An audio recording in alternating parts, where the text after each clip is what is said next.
faut que tu prophétises encore sur un grand nombre de peuples et de nations et de langues et de rois. Apocalypse 10, verset 11.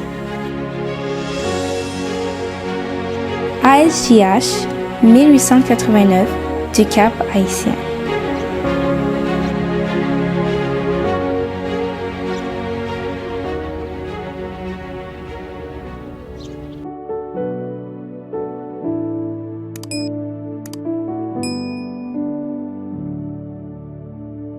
La croix, fondement du royaume.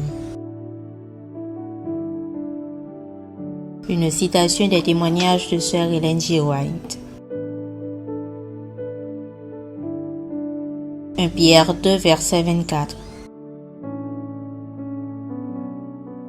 Lui qui a porté lui-même nos péchés en son corps sur le bois, afin que morts au péché nous vivions pour la justice. Lui par les meurtrissures duquel vous avez été guéris. Aussi, au moment où les disciples de Jésus croyaient leur maître sur le point de monter sur le trône de David, quelle ne fut pas leur déception de la vie arrêtée comme malfaiteur, battu de verge, tourné en dérision, condamné et suspendu sur la croix du calvaire. La proclamation faite par les apôtres au nom du Sauveur était exacte dans tous ses détails, et les événements annoncés étaient alors en voie d'accomplissement. Le temps est accompli, et le royaume de Dieu est proche. Marc 1er, verset 15. Tel avait été leur message. Le royaume de Dieu, dont les apôtres avaient annoncé la proximité, fut établi par la mort du Sauveur.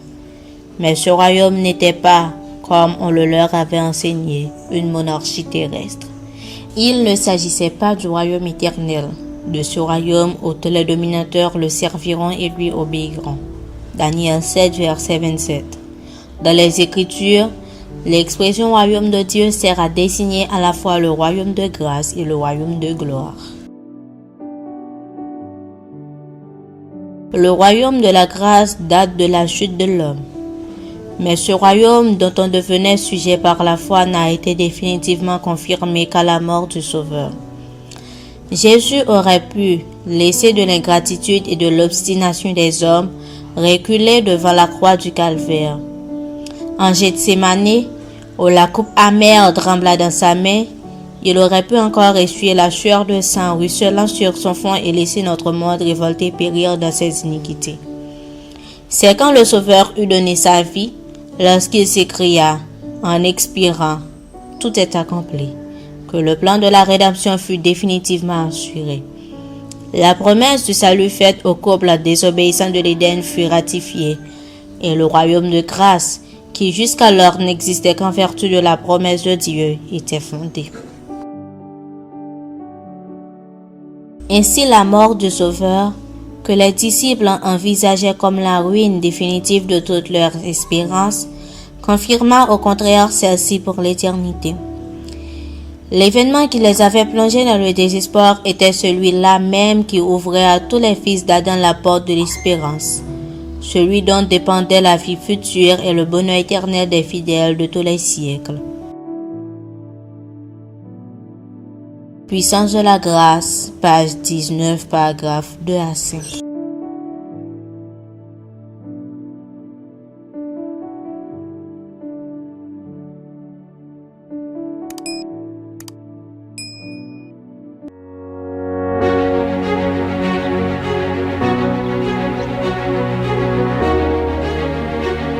Il faut que tu prophétises encore sur un grand nombre de peuples et de nations et de langues et de rois.